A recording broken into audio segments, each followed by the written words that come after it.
Today's tech news moves fast, but understanding it shouldn't be hard. That's why Snarful Solutions Group brings you Connecting the Dots, where we break down what's happening in tech and why it matters to you.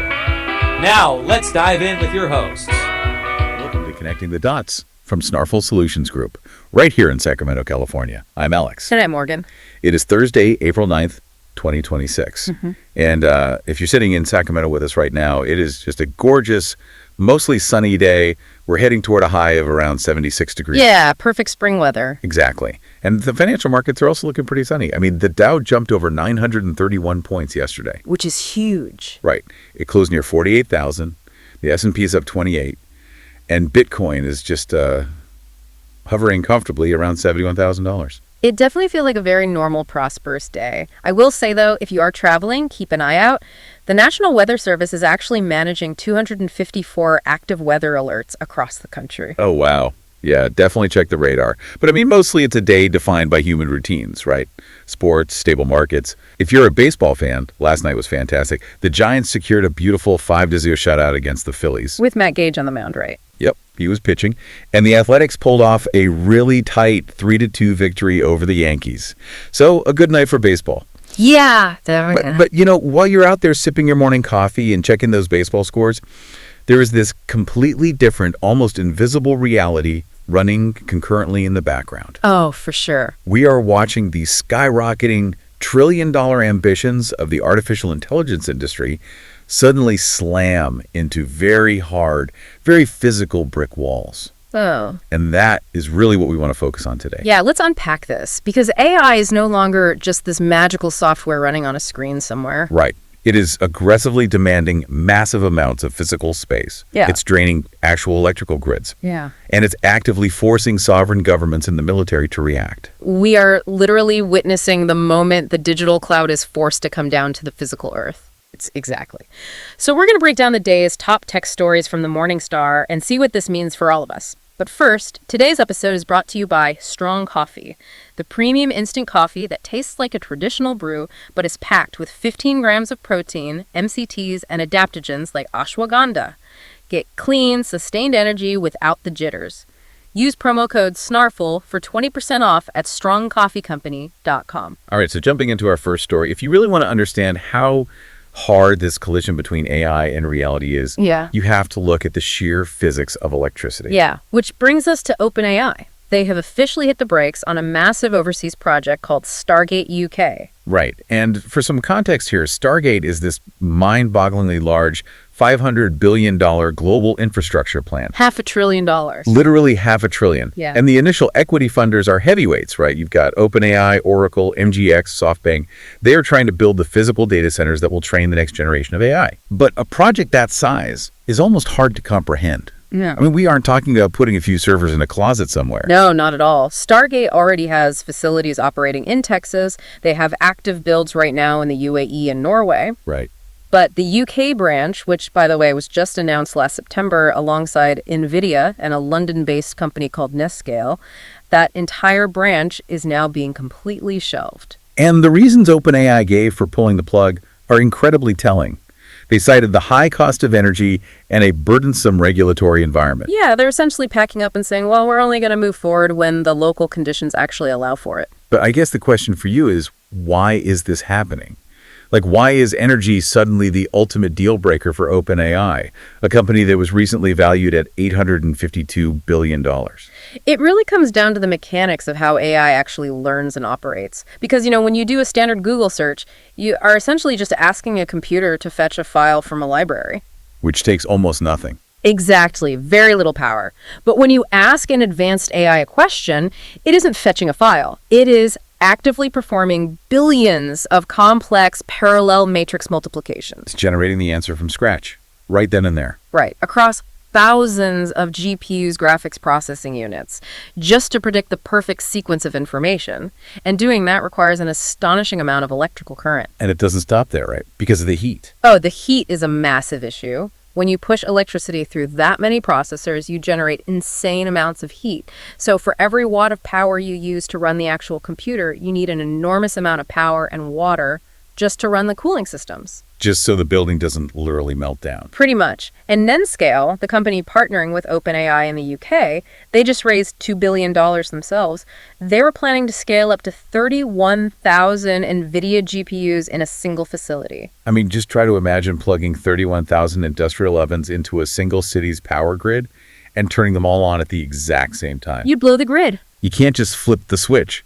You would completely brown out the entire region. So that is the physical reality. But there are massive political consequences here too, especially for UK Prime Minister Keir Starmer. Yeah, losing this project is a devastating blow for him. He has spent the last 2 years really pushing to turn the UK into an AI growth zone. Right, because this specific OpenAI data center was slated to bring in 5,000 jobs and 30 billion pounds in private investment. Political hype was huge. I remember they even touted it during Donald Trump's state visit as this massive cross-national victory. Which really frames the situation perfectly. I mean, think about it like you're trying to build a mega skyscraper. Okay, yeah. You can have billions of dollars sitting in the bank. Yeah. You can have the most brilliant blueprints drawn up by the best architects in the world. But if the local utility company literally cannot wire enough electricity to the site, and the city won't approve your environmental permits, your billion-dollar skyscraper is just going to stay an empty dirt lot. Exactly. And I think this exposes a really glaring flaw in the whole concept of sovereign AI. Oh, absolutely. Because the big push lately is that every country needs its own AI, right? Running locally within its own borders to protect national data and legal jurisdiction. Right. But if a highly developed, wealthy nation like the UK can't provide the raw electrical grid stability and the regulatory speed required to house these machines, it really casts serious doubt on whether sovereign AI is anything more than a pipe dream for most of the world. Yeah, it's a huge wake-up call. So if the physical power grid is the first massive bottleneck to the AI revolution, the second is sovereign control. Right. Moving on to our next story. Yeah, because once you actually find the electricity and build these massive physical machines, the immediate question becomes, who gets to command them during a national crisis? And that tension is exploding right now. There is a massive legal battle going on between Anthropic and the Pentagon. This is such a wild story. It really is one of the most fascinating ethical and legal tugs of war we've seen in modern tech. Basically, a DC appeals court just denied Anthropic's request to temporarily block the Department of Defense from designating them as a supply chain risk. Which is a huge reversal. Because back in March, Anthropic actually won a preliminary injunction in California. Right, and the judge there actually criticized the Pentagon's move. Yeah, but this new ruling from the D.C. Circuit Court of Appeals stated that the equitable balance here cuts in favor of the government. So because of this official label, defense contractors are strictly banned from using Anthropic's Claude AI models for any DoD work. And to really understand the gravity of this, we have to look at the mechanics of the conflict. So Anthropic, led by CEO Dario Amodei, they built their entire brand around AI safety. Right, that's their whole thing. Yeah. They hard code strict ethical guardrails into their models to prevent the AI from assisting in violence or cyber attacks or weapons development. The DoD wanted to use Anthropic's models, but they demanded that those safety restrictions be removed for military use. And Anthropic refused. So, just to be clear, we are completely neutral on this. We aren't taking sides. We're just laying out what the sources are saying about both arguments. Exactly. Just reporting the facts. So, on one side, you have Anthropic arguing that the government labeling them a supply chain risk is arbitrary, unconstitutional retaliation. They are essentially saying, you are punishing us financially because we refuse to compromise our corporate ethics. And then on the other side, you have acting U.S. Attorney General Todd Blanche arguing for military readiness. Right. His legal argument is that operational control belongs solely to the commander-in-chief in the Department of Defense, not to a board of tech executives in Silicon Valley. Which makes sense from a defense standpoint. Right, because if an AI is going to be integrated into sensitive military logistics or targeting systems, the military feels they must have absolute, unrestricted access to the underlying logic of that tool. It's like, imagine you're a pacifist tool manufacturer, right? And you secure a contract to supply Swiss Army knives to a combat battalion. Right. But because of your corporate ethics, you refuse to include the blade. You only provide the screwdriver and the corkscrew.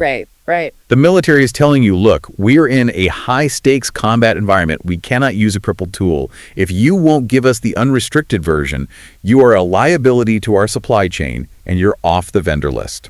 That captures the operational friction perfectly. The DC court essentially had to weigh two things: the financial harm to a private tech company versus the judicial management of how the Department of Defense secures vital technology during active conflicts. And they decided that military security supersedes corporate safety protocols? Exactly. But wait, looking at the financial numbers from our sources, the actual harm to Anthropic seems completely non-existent. No, they are doing fine. They are absolutely thriving commercially. I mean, their annual revenue just skyrocketed from $9 billion at the end of 2025 to over $30 billion now. Yeah, it's a massive jump. And their valuation is sitting at $380 billion. They're even rolling out specialized models like Claude Mythos for cybersecurity, and they're partnering with Google and Apple. Right. So I have to ask, do they actually care about losing this DoD contract financially? Or is this entire court battle just a massive PR flex over who gets to dictate the rules of AI? Honestly, the financials prove this is almost entirely an ideological war. Anthropic does not need the Pentagon's money to survive or even to dominate the market. They clearly have plenty of money. Yeah.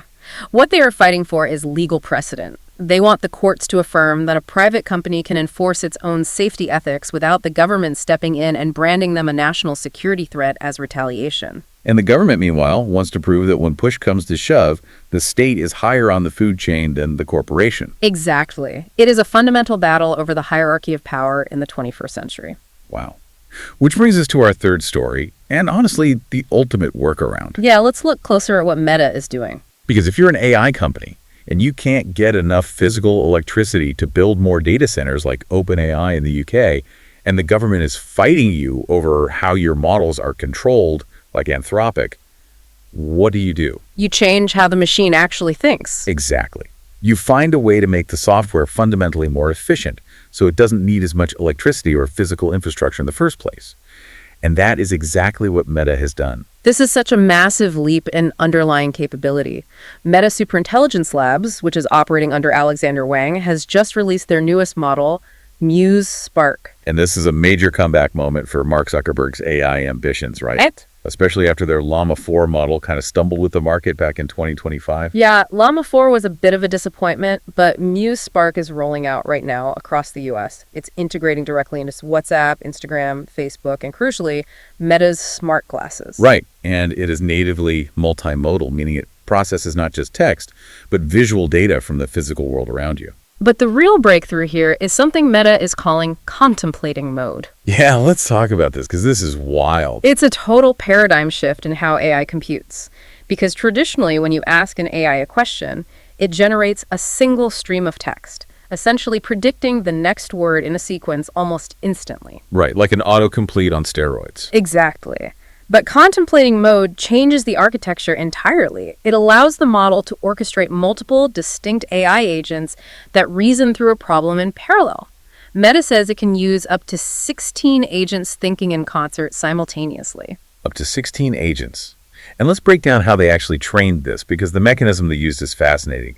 They used something called thinking time penalties. Yes. And to understand this, you really need to understand what a token is. Okay. Think of a token as a fragment of a word or a single piece of a concept. Every time an AI generates a token, it consumes computing power, which, as we discussed earlier with OpenAI, means it consumes actual electricity and physical space on a server. So generating a long, rambling answer isn't just annoying for the user, it is physically expensive for the company. Exactly. It costs money and power.